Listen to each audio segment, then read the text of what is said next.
بسم اللہ الرحمن الرحیم۔ کل ہم نے کچھ تمہیدی باتیں کی تھیں اور سورہ فاتحہ کی 3 آیتیں پڑھی تھیں۔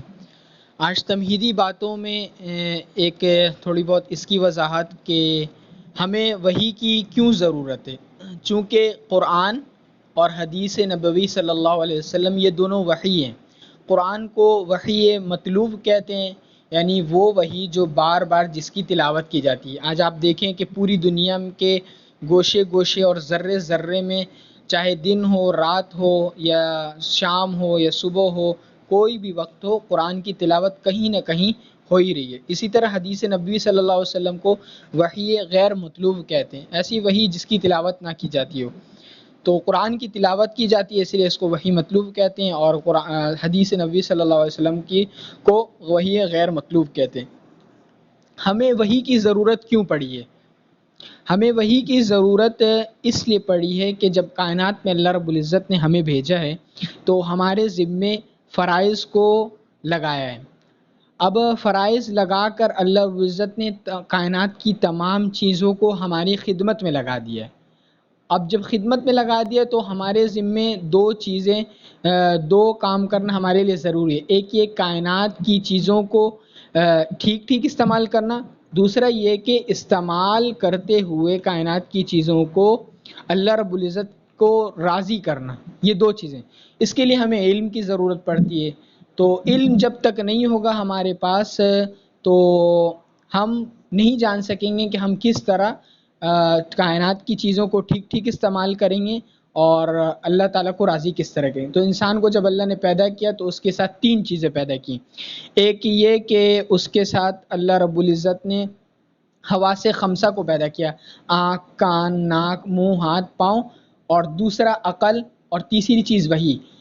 تو جن چیزوں کو ہم اپنے آنکھ، کان، ناک، منہ وغیرہ سے دیکھ سکتے ہیں، محسوس کر سکتے ہیں، سونگھ سکتے ہیں، اور کچھ چیزیں ایسی ہوتی ہیں جو ہم ان حواس خمسہ سے محسوس نہیں کر سکتے ہیں لیکن عقل کے ذریعے اس کو پہچان لیتے ہیں، اور کچھ چیزیں ہوتی ہیں جہاں پہ نہ حواس خمسہ کام کرتی ہے نہ عقل کام کرتی ہے، وہاں پہ ہمیں وحی کی ضرورت پڑتی ہے۔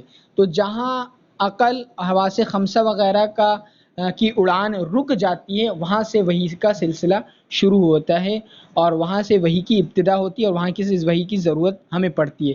اس کو ایک مثال سے سمجھ لیں کہ ہمارے پاس پیسہ ہے، مال ہے، تو ہم اس کو ہاتھ سے چھو کر، محسوس کر کے دیکھ سکتے ہیں آنکھ سے، اور عقل کہتی ہے کہ اس کو استعمال بھی کرنا ہے، لیکن اب اس پیسہ کو کمانا کس طرح ہے اور کس طرح خرچ کرنا ہے، اس کے لیے ہمیں وحی کی ضرورت ہے۔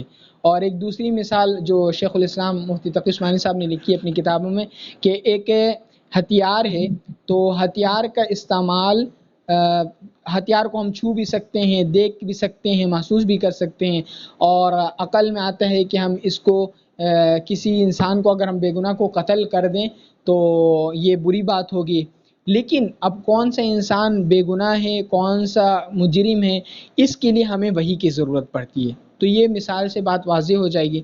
تو اللہ رب العزت نے قرآن کو اتارا وحی کے ذریعے، اور آہستہ آہستہ اس کا نزول ہوا، تدریجاً جس کو کہتے ہیں، تھوڑا کر کے اللہ رب العزت نے اس قرآن کو اتارا تھا اور اللہ کے نبی صلی اللہ علیہ وسلم پر نازل کیا تھا۔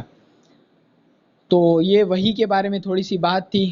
کل انشاءاللہ ہم وحی پر، اللہ کے نبی صلی اللہ علیہ وسلم پر جو نزول وحی کے طریقے تھے اس کا تذکرہ کریں گے، اور انشاءاللہ کل جو ہے وحی کے آہستہ آہستہ اور تھوڑا قرآن کے نازل ہونے میں کیا حکمتیں تھیں اس کے بارے میں تذکرہ کریں گے۔ بسم اللہ الرحمن الرحیم۔ اہدنا الصراط المستقیم، ایاک نعبد و ایاک نستعین، اہدنا الصراط المستقیم صراط الذین انعمت علیہم غیر المغضوب علیہم ولا الضالین۔ ہمیں سیدھے راستے کی ہدایت عطا فرما، ان لوگوں کے راستے جن پر تو نے انعام کیا ہے، نہ کہ ان لوگوں کے راستے کی جن پر غضب نازل ہوا، اور نہ ان کے جو راستے سے بھٹکے ہوئے تھے۔ یہاں پہ جو ایاک نعبد و ایاک نستعین ہے، اس میں حضرت شیخ نے ایک مثال دی ہے کہ یہاں سے بندوں کو اللہ تعالیٰ سے دعا کرنے کا طریقہ سکھایا جا رہا ہے۔ اور اس کے ساتھ یہ بھی واضح کر دیا گیا ہے کہ اللہ کے سوا کسی قسم کی عبادت کے کوئی لائق نہیں، نیز ہر کام میں حقیقی مدد اللہ تعالیٰ سے ہی مانگنی چاہیے، کیونکہ صحیح معنوں میں صحیح کارساز اس کے سوا کام بنانے والا کوئی نہیں ہے۔ اچھا، لیکن ایک بات واضح ہے کہ آیا ہم دنیا میں جو دوسرے لوگوں سے بہت سے کاموں میں مدد لیتے ہیں تو ہم ان کو کام بنانے والا سمجھتے ہیں، کارساز سمجھتے ہیں، کیا سمجھتے ہیں؟ تو شیخ صاحب فرماتے ہیں کہ دنیا کے بہت سے کاموں میں بعض اوقات کسی انسان سے جو مدد مانگی جاتی ہے اسے کارساز سمجھ کر نہیں بلکہ ایک ظاہری سبب سمجھ کر مانگی جاتی ہے۔ تو یہ سورۃ الفاتحہ تھا، اس کی مختصر سا ترجمہ اور حواشی ہیں۔ سورہ فاتحہ کی بہت ساری فضیلتیں ہیں، اور ایک فضیلت یہ ہے کہ سب سے پہلے تو اس کو قرآن کے شروع میں رکھا گیا ہے۔ دوسرا یہاں پہ جو ایاک نعبد و ایاک نستعین، اسی کے ضمن میں ایک حدیث شریف ہے اللہ کے نبی صلی اللہ علیہ وسلم کی، اس کا مفہوم ہے کہ وَإِذَا اسْتَعَنْتَ فَاسْتَعِنْ بِاللَّهِ، کہ جب تمہیں مانگنا ہو، مدد مانگنی ہو تو اللہ ہی سے مدد مانگو، اللہ کے سوا کسی اور سے مدد نہ مانگو۔ پھر آگے جو اللہ رب العزت نے اہدنا الصراط المستقیم صراط الذین انعمت علیہم، اس میں جو اللہ رب العزت نے دعا کرنے کا طریقہ سکھایا ہے کہ اللہ ہمیں ہدایت دے سیدھے راستے کی طرف۔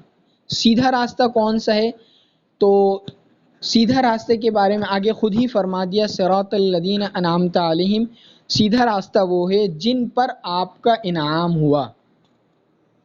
اچھا، کن لوگوں پر انعام ہوا تھا؟ اس کی ایک دوسری آیت میں وضاحت ہے، اولئک الذین انعم اللہ علیہم من النبیین، کہ وہ لوگ ہیں جن پر اللہ نے انعام کیا نبیوں میں سے، والصدیقین، اور سچے لوگوں میں سے، والشہداء، اور شہید لوگوں میں سے، شہیدوں پر، والشہداء والصالحین، اور نیک لوگوں میں سے، وحسن اولئک رفیقا، اور رفاقت اور دوستی کے اعتبار سے ان کی دوستی بڑی خوبصورت ہے۔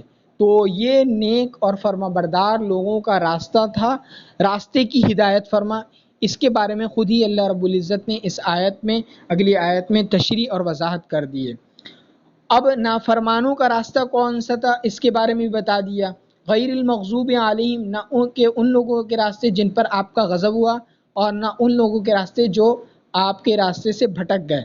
ایک حدیث شریف میں آتا ہے جس کا مفہوم ہے کہ جن پر غضب نازل ہوا تھا وہ یہودی لوگ تھے، اس لیے کہ یہودیوں نے اللہ کے احکامات کی نافرمانی کی تھی، حسد کی وجہ سے، بغض کی وجہ سے، اور اللہ کے حکموں کو سچا جانتے تھے، اس کے باوجود عناد، ضد اور سرکشی کی وجہ سے اللہ کے احکامات کو پورا نہیں کیا، احکامات میں اللہ کے رد و بدل کی، تورات کے حکموں کو چھپا دیا تھا، یا پھر تورات کے حکموں میں وہ تحریف کیا کرتے تھے، اس لیے ان پر اللہ کا غضب نازل ہوا۔ ایک حدیث شریف میں غیر المغضوب سے مراد یہودی ہیں، اور وَلَضَّالِّینَ سے مراد وہ لوگ، وہ نصارہ جو اللہ کے احکامات اور اللہ کے راستے سے ناواقف تھے، مطلب ناواقفیت میں انہوں نے اللہ کے احکامات کو، جہالت کی وجہ سے اللہ کے احکامات کو نہیں مانا تھا۔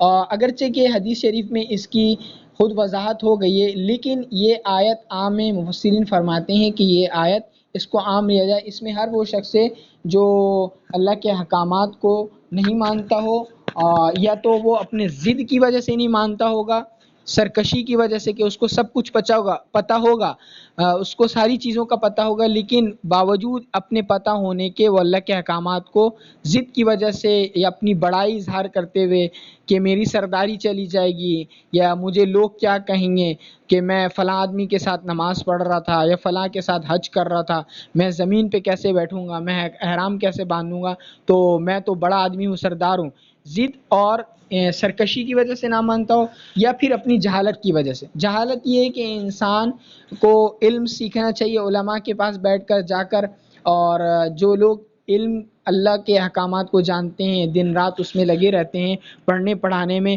ان سے جا کر اللہ کے احکامات کو، حضور صلی اللہ علیہ وسلم کے طریقوں کو سننا چاہیے، تو وہ نہیں سیکھتے، صرف اپنی جہالت کی وجہ سے وہ لوگ اسی وجہ سے گمراہ رہتے ہیں۔ سورۃ الفاتحہ کا ایک نام السبع المثانی وَلَقَدْ آتَيْنَاكَ سَبْعًا مِّنَ الْمَثَانِي وَالْقُرْآنِ الْعَظِيمِ، یہ جو سورۃ الحجر کی آیت ہے کہ ہم نے آپ کو 7 وہ آیتیں دی جن کو بار بار پڑھا جاتا ہے، اور قرآن کریم یعنی قرآن عظیم.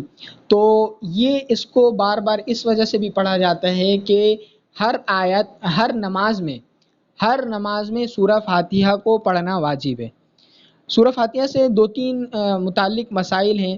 ایک مسئلہ تو یہ کہ جب سورہ فاتحہ ختم ہو تو ہم دعا جو مانگتے ہیں اہدنا الصراط المستقیم صراط الذین انعمت علیہم غیر المغضوب علیہم ولا الضالین آمین.